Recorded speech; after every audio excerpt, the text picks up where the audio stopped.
Bismillahirrahmanirrahim. Assalamualaikum warahmatullahi wabarakatuh. Perkenalkan, nama saya Amanda Syafitra M dari kelas 28B. Nah, pada video kali ini saya akan membahas mengenai teknik pemberian skor. Yang pertama yaitu pemberian skor tes pada domain kognitif. Pensekoran soal bentuk pilihan ganda. Cara pensekoran tes bentuk pilihan ganda ada 3 macam, yaitu pertama pensekoran tanpa ada koreksi jawaban, pensekoran ada koreksi jawaban, dan pensekoran dengan butir beda bobot. Nah, yang pertama yaitu pensekoran tanpa koreksi. Pensekoran dengan cara setiap butir soal yang dijawab benar mendapat nilai 1 tergantung dari bobot butir soal, sehingga jumlah skor yang diperoleh peserta didik adalah dengan menghitung banyaknya butir soal yang dijawab benar. Yang kedua yaitu pensekoran ada koreksi jawaban, yaitu pemberian skor dengan memberikan pertimbangan pada butir soal yang dijawab, salah dan tidak dijawab. Nah, yang terakhir yaitu pensekoran dengan butir beda bobot, yaitu pemberian skor dengan memberikan bobot berbeda pada sekelompok butir soal. Biasanya bobot butir soal menyesuaikan dengan tingkatan kognitif, pengetahuan, pemahaman, penerapan, analisis, sintetis, dan evaluasi yang telah dikontrak guru. Nah, yang selanjutnya di situ pensekoran soal bentuk uraian objektif. Pada bentuk soal uraian objektif, biasanya langkah-langkah mengerjakan dianggap sebagai indikator kompetensi para peserta didik. Oleh sebab itu, sebagai pedoman pensekoran dalam soal bentuk uraian objektif adalah bagaimana langkah-langkah mengerjakan dapat dimunculkan atau dikuasai oleh peserta didik dalam lembar jawabannya.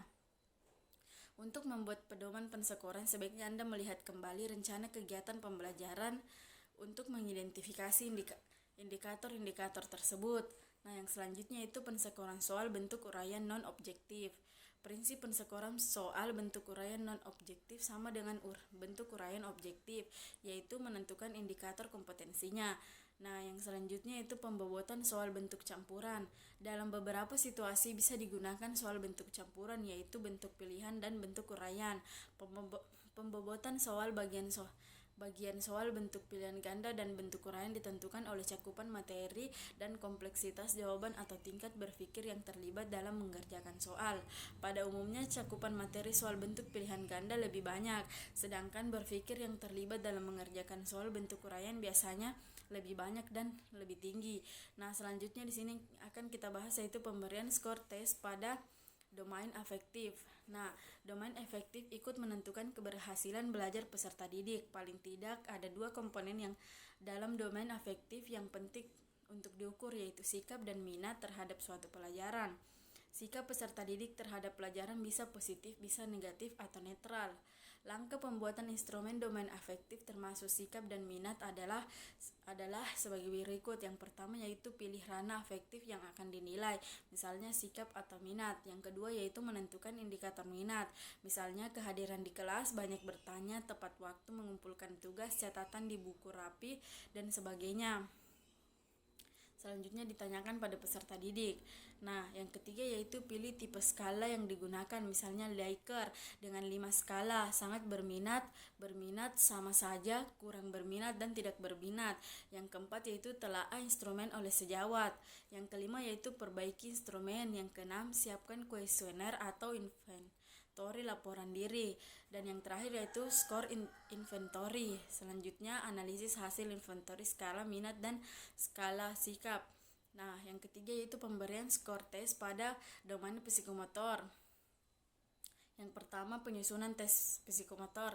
Tes untuk mengukur ranah psikomotor adalah tes untuk mengukur penampilan atau kinerja yang telah dikuasai peserta didik. Tes tersebut menurut Luneta DKK dalam Majid 2007 dapat berupa tes paper dan pensil, tes identifikasi, tes simulasi, dan tes untuk kerja tidak sempurna dan skala paling sempurna. Misal, dilakukan pengukuran terhadap keterampilan peserta didik menggunakan termometer badan untuk dicari indikator-indikator apa saja yang menunjukkan peserta didik terampil menggunakan termometer tersebut. Misal, indikator-indikator sebagai berikut. Yang pertama yaitu cara mengeluarkan termometer dari tempatnya.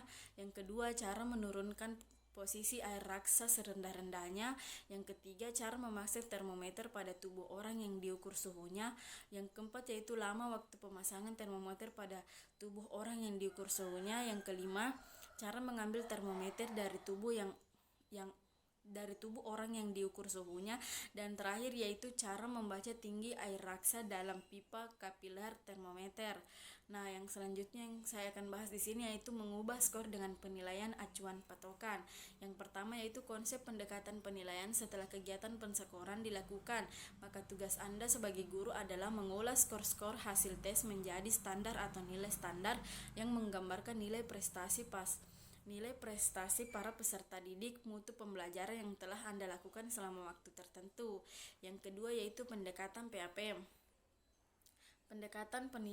Pendekatan penilaian acuan patokan atau disingkat dengan PAP disebut juga penilaian dengan norma absolut atau kriteria. Pendekatan PAP berarti membandingkan skor-skor hasil tes peserta didik dengan kriteria atau patokan yang secara absolut atau mutlak telah ditetapkan oleh guru. Jadi skor peserta didik tidak dibandingkan dengan kelompoknya, tetapi skor-skor itu dikonversi menjadi nilai-nilai berdasarkan skor teoritisnya. Nah, yang selanjutnya yaitu yang saya akan bahas mengubah skor dengan penilaian acuan normatif. Nah, yang pertama konsep pendekatan PAN. Pada penjelasan sebelumnya disebutkan bahwa salah satu beda PAN dan PAP terletak pada tolak ukur skor yang digunakan sebagai pembanding. Pendekatan ini menggunakan cara membandingkan prestasi atau skor mentah peserta didik dengan sesama peserta didik dalam kelompok atau kelas sendirinya. Makna nilai dalam bentuk angka maupun kualifikasi memiliki sifat relatif.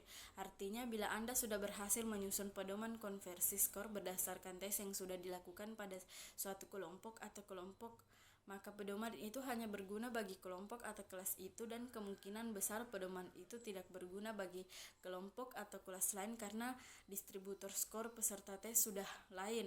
Nah, yang selanjutnya itu langkah pendekatan PAN. Seperti pada PAP, pendekatan penilaian PAN dapat digunakan juga pada sistem penilaian skala min 100 dan skala min 5. Bahkan pada PAN Anda dapat mengembangkan menjadi skala 9 dan skala 11. Pada skala 100 berangkat dari presentasi yang mengartikan skor prestasi sebagai proporsi penguasaan peserta didik pada suatu perangkat tes dengan batas minimal angka 0 sampai 100%. Nah, itulah tadi yang sempat saya sampaikan. Lebih dan kurangnya mohon dimaafkan. Assalamualaikum warahmatullahi wabarakatuh.